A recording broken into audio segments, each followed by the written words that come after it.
안녕하세요. 세상의 모든 순위를 소개하는 랭킹 톱10입니다. 오늘은 전 세계에서 빚이 가장 많은 나라와 빚이 많아진 사유에 대해 알아볼까 합니다. 순위를 정한 주요 근거는 GDP 대비 부채 비율입니다. 부채 비율이 높은 것과 가난한 나라인 것과는 크게 관계가 없을 수도 있으니 참고하시고요. 10위부터 1위까지 순위대로 소개하겠습니다. 고도의 AI 엔진 빅데이터와 국내외 검색 엔진을 통합 분석한 결과이니 신뢰 수준은 매우 높습니다.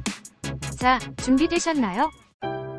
일주일에 한두 개씩 새롭고 놀라운 영상이 공개되니 반드시 구독, 좋아요, 알림 설정해서 새로운 정보를 받아보세요.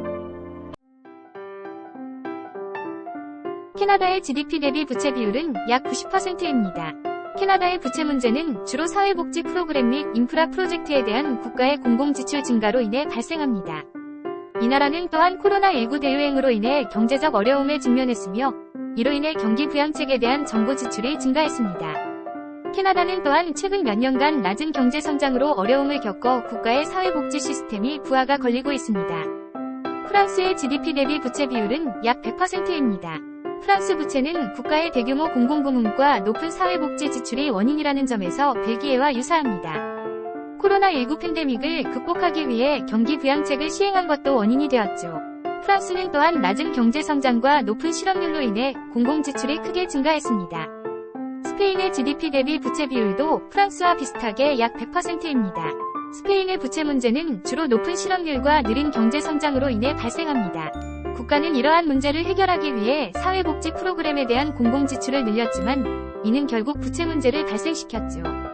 스페인도 유럽 부채 위기 동안 어려움을 겪었고 유럽연합과 국제통화기금으로부터 구제금융을 받았습니다.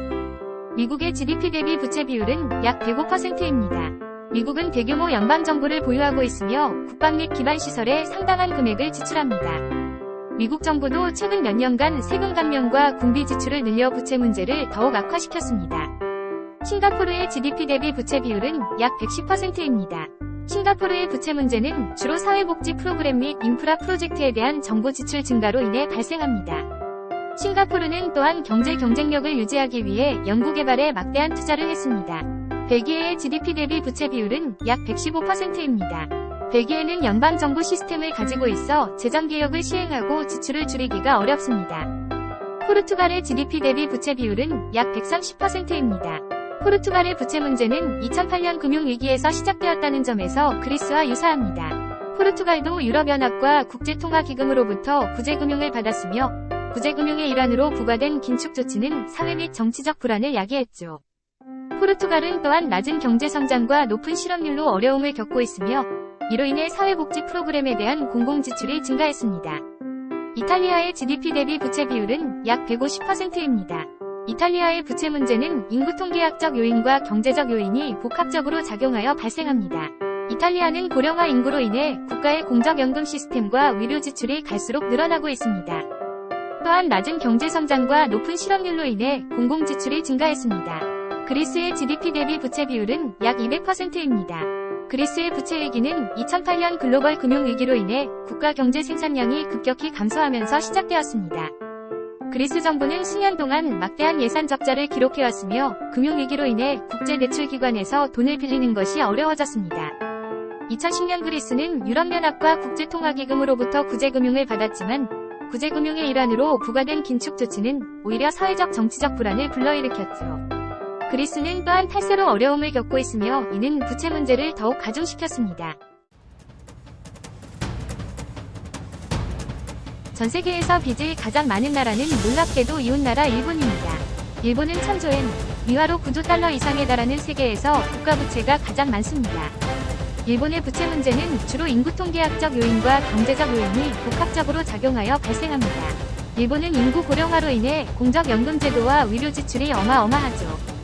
또한 낮은 경제 성장으로 인해 공공지출이 크게 증가했습니다. 일본은 경제 성장을 촉진하기 위해 몇 가지 경기 부양책을 시행했으며 이로 인해 빚이 더 늘어나게 됐죠.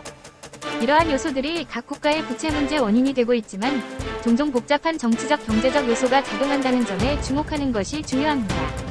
예를 들어 어떤 경우에는 부채를 줄이는 것보다 특정 프로그램이나 투자를 우선시하는 정치적 결정이 문제를 발생시킨 거죠.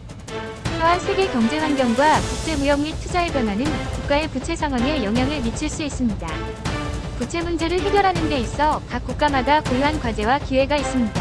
많은 국가들이 부채 수준을 줄이고 지속가능한 경제 성장을 촉진하기 위해 재정 개혁, 경기 부양책, 구조적 변화를 조합하여 시행하고 있습니다. 그러나 이러한 접근 방식 간의 올바른 균형을 찾는 것은 어려울 수 있으며 신중한 고려와 계획이 필요합니다. 선정을 하는 기준 및 방향에 따라 얼마든지 달라질 수 있습니다. 다만 엄청난 빅데이터를 통해 분석한 결과이니 상당 부분 신뢰성이 있는 순위입니다. 보시는 분들의 주관에 따라 다소 내용이 다르더라도 재미있는 결과로 봐주시면 고맙겠습니다. 시청해주셔서 감사합니다. 앞으로도 세상의 모든 순위를 지속적으로 업데이트하고자 하니 구독, 좋아요를 꼭 눌러주세요.